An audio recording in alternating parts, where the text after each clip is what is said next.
दोस्तों धरना निरंतर चल रहा है और अपनी मांगों को लेकर धरने पे जरूर आइए। बहुत जल्द हम लोग माननीय मुख्यमंत्री जी को ज्ञापन देने जाएंगे, इसलिए ज्यादा से ज्यादा संख्या में आइए। और मैसेज और देते समय सब तय हो चुकी है, इसलिए समय का इंतजार करिए। आपको बहुत जल्द वो मौका आपको बताया जाएगा, वो बताया जाएगा।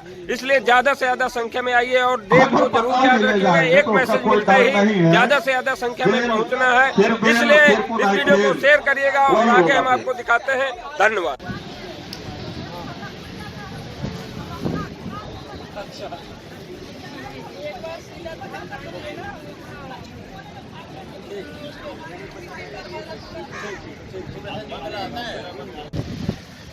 छोटे बड़े संगठन, महासंघ, अपोजिशन पार्टी के राष्ट्रीय अध्यक्ष हमारे श्री चंद्रशेखर जी भी आप लोगों के बीच आए और पूर्ण समर्थन किया कि जितनी संख्या आपकी होगी उससे 10 गुना संख्या भीम आर्मी की सेना होगी।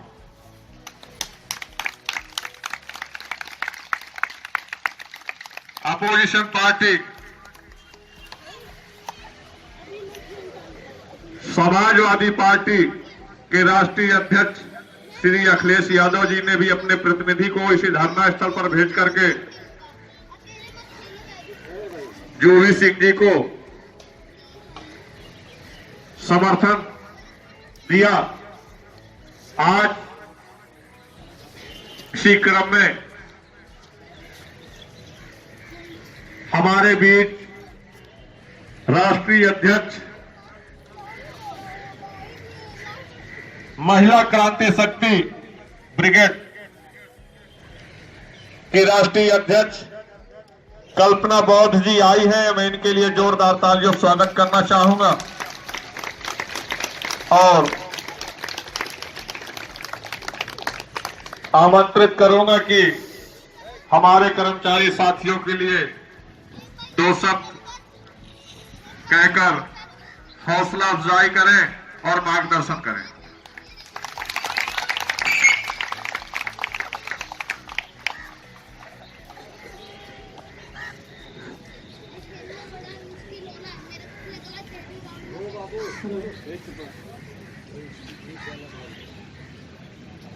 सभी सम्मानित कर्मचारीगणों को मेरा जय भीम, जय भारत, जय संविधान और बहुत बहुत वंदन अभिनंदन करती हूँ। और मैं महिला क्रांति शक्ति ब्रिगेड से राष्ट्रीय अध्यक्ष, जैसे भाई साहब ने अभी बताया है, मुझे पता चला कि आप लोग काफी समय से यहाँ बैठे हुए थे और बैठे हैं।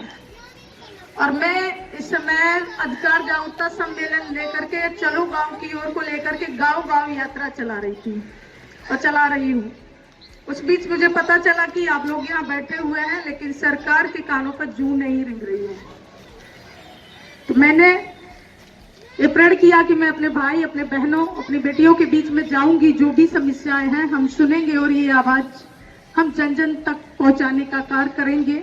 और इसी तरीके से जो हम आप लोगों की बाहर भी लड़ाई लड़ रहे हैं, और इस सरकार को आपको अपनी ताकत, अपनी एकता, अपनी शक्ति दिखानी होगी, क्योंकि ये लोग हम आप लोगों को एक कूड़े मकोड़े की तरह समझते हैं। आप यहाँ बैठे हैं 79 दिनों से। मैं इसके लिए आप लोगों को भी बहुत बहुत आभार व्यक्त करती हूँ कि अपने हक अधिकारों के लिए आप श्रम करते हैं और हक अधिकारों के लिए लड़ते आए हैं और लड़ रहे हैं आज भी। तो मैं इसके लिए बहुत बहुत धन्यवाद और बहुत बहुत आभार करती हूँ कि अपने हक अधिकारों के लिए आपको हटना नहीं है, पीछे लड़ना है, अपने हक अधिकारों को छीनना है। भीख मांगने से मिलती है, भीख मांगने से मिल जाती है, लेकिन अधिकार मांगने से नहीं मिलते हैं, अधिकार छीनने पड़ते हैं। और ये तानाशाही सरकार आपके मुंह से निवाला भी छीनना चाहती है और छीन भी लिए। रोजगार छीन ली, नौकरियां छीन ली, शिक्षा छीन ली, रोजगार छीन लिए हैं। लेकिन अब वक्त आ गया है अपनी ताकत, अपनी शक्ति, अपनी मत दिखाने का कि हम बेशक टुकड़ों में बटे हुए हैं, बेशक हम जाति और धर्मों में बटे हुए हैं, लेकिन जब आन बान शान और हमारे हक अधिकारों की बात आएगी तो तुम्हें नाक चने बनवा देंगे हम। एकता की परिचय आपको इस सरकार को दिखानी होगी और नहीं इसी तरह से ये एक एक करके हम लोगों को टुकड़े टुकड़ों में बांट करके हमारे बच्चों को एक उस रोड पे ला करके खड़ा कर दिया है जहां से हमारे महापुरुषों ने रात दिन संघर्ष करके हमें उस गुलामी की व्यवस्था से निकाला था। और आज ये सरकार वही चाहती है कि और तुम्हें किस तरीके से वही गुलामी की व्यवस्था में भेज दिया जाए 2 किलो 4 किलो अनाज में। जिस तरीके से आप यहाँ पर 79 दिन से बैठे हैं अपने पुनर्चित वर्तमान वेतनमान को लेने के लिए, और जो आपका एनपीसी खाता है जो अभी तक नहीं खोला गया है, और सरकार से हमारी ये मांग है कि जिस मांगों को लेकर के आप लोग यहाँ बैठे उनको तत्काल लागू किया जाए और सुनिश्चित किया जाए वेतन, और जो जितनी भी मांगे हैं वो पूर्ण रूप से इनको लागू किया जाए। और नहीं तो सरकार को और मुख्यमंत्री जो हमारे योगी आदित्यनाथ है, मैं पूर्ण समर्थन करती हूँ इस आंदोलन को, और मैं उनके आवाज का घेराव हम भाई के साथ में मिलकर के करेंगे, अपनी टीम को साथ लेकर के। किसी भी कीमत को पीछे नहीं हटेंगे। हम अपने अधिकार मांग रहे हैं और हक अधिकारों के लिए हम लड़ना भी जानते हैं और तुम्हें सबक सिखाना भी जानते हैं। हम साथियों यही कहेंगे आप लोगों से कि आपको हार नहीं माननी है। ये हमारे हक अधिकारों की लड़ाई है, मान सम्मान की लड़ाई है, और हम मिलकर के सब लड़ेंगे। और हमारा पूरा साथ, पूरा समर्थन हमारा आप लोगों के साथ में है। जब भाई कौशल भाई हमें याद करेंगे, जब मैसेज देंगे, हम उपस्थित होंगे। जय भीम, जय भारत, जय संविधान। साथियों, जैसा कि आप सभी पूर्ण रूप से और पूर्व से ही संज्ञानित हैं कि तमाम वो छोटे बड़े संगठन महासंघ का इसी धरना स्थल पर, मंच पर आकर के समर्थन दिया कि प्रदेश का वो चतुर्श्रेणी कर्मचारी आपकी मांगों के साथ, आपकी आवाज के साथ कंधे से कंधा मिलाकर जिस दिन आप आवाज दोगे उस दिन माननीय मुख्यमंत्री महोदय जी के आवास पर पहुंचेंगे, ज्ञापन सौंपने के लिए अपनी मांगे मनवाएंगे। उसी के क्रम में आज महिला क्रांति शक्ति ब्रिगेड की राष्ट्रीय अध्यक्ष कल्पना बौद्ध जी ने भी समर्थन दिया है और खुले मंच से ऐलान किया है कि जिस दिन आप हमें याद करोगे, हम अपनी संख्या बल के साथ माननीय मुख्यमंत्री महोदय जी के आवास पर पहुंचने का काम करेंगे। शासन में बैठे हुए वो हर उच्च अधिकारी इस बात को संज्ञान में ले लें, हम इतिहास को दोहराना नहीं चाहते हैं। वो मंजर याद दिलाना चाहता हूं 2014 का 4 दिसंबर। अगर आपके पास अखबार न हो, न्यूज़पेपर न हो, वीडियोज न हो, फोटोज न हो, तो मुझसे आकर के प्राप्त कर ले। हम ऐसी लखनऊ की जनमानस व्यवस्थाओं को किसी भी प्रकार से अस्त व्यस्त नहीं देखना चाहते हैं। हमको अगर विवश किया गया है तो आज हमने तारीख भी सुनिश्चित कर दी है कि हम माननीय मुख्यमंत्री महोदय जी के आवास किस तारीख में जाएंगे। और पुनः जिस प्रकार से स्मारक समिति के साथियों को पूर्व की बात मैसेज उपलब्ध कराए जाते रहे हैं, ठीक उसी प्रकार पहुंचने से 1 से 1.5 घंटे पूर्व ही मैसेज हाई अलर्ट जारी कर दिया जाएगा। और आज भी हाई अलर्ट जारी कर दिया गया है। जितनी संख्या में हमारे साथी स्मारक के धरना स्थल पर उपस्थित हुए हैं वो सभी संज्ञानित हो चुके हैं कि हमें किस तारीख में और किस समय माननीय मुख्यमंत्री महोदय जी के आवास ज्ञापन सौंपने के लिए जाना है, उसी तरह हम अन्य तमाम वो समर्थन प्राप्त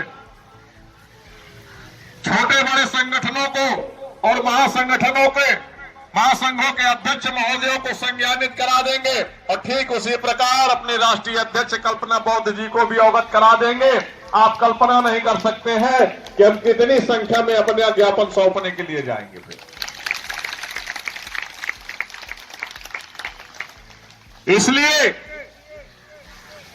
यहां पर बैठे हुए एलआई अफीसरों को, आईबी के अफीसरों को मैं निवेदन करूंगा कि शासन को सुगमता पूर्वक एक अच्छी रिपोर्ट भेज दीजिए और हमारे शासनादेश निर्गत करा दीजिए, क्योंकि मुझे तो हंसी ही आती है। मैं निराश नहीं हुआ हूं, चाहे जितने आपने गाज गिराए हो। हम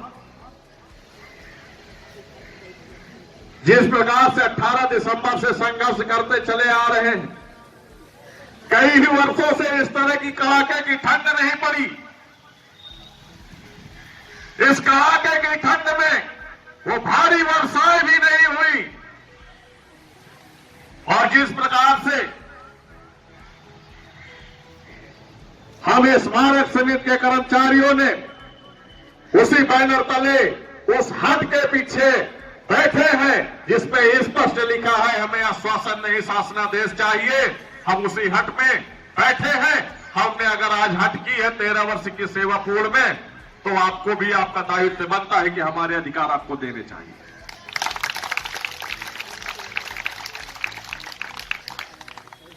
हम आप सभी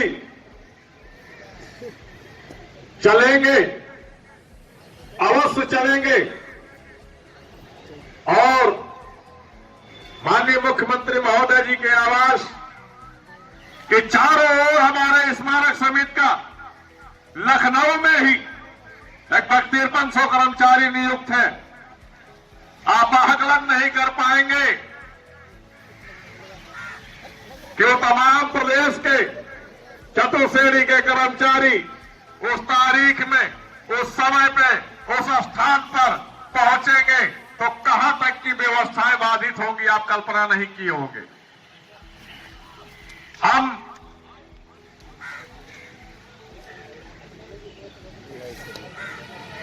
यही निवेदन करना चाहेंगे माननीय मुख्यमंत्री महोदय जी से कि आपके द्वारा निरंतर 7 वर्षों से बजट दिया जा रहा है और स्मारक समिति के कर्मचारियों को वेतन मद में बजट दिए जा रहे हैं।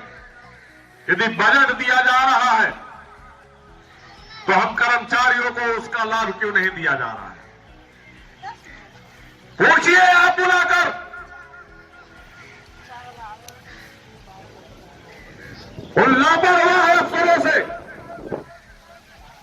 जिनके सामने से हमारी फाइलें आज 12 वर्षों से लंबित चल रही हैं। आपका भी कहना है कि कोई भी फाइल 3 दिवस से ज्यादा पटल पर लंबित नहीं होनी चाहिए। मैं महोदय आपसे ही पूछना चाहता हूं कि स्मारक समिति के वो 3 दिवस कब पूरे होंगे जब हमारे स्मारक समिति के इन मांगों पर शासनादेश निर्गत होंगे।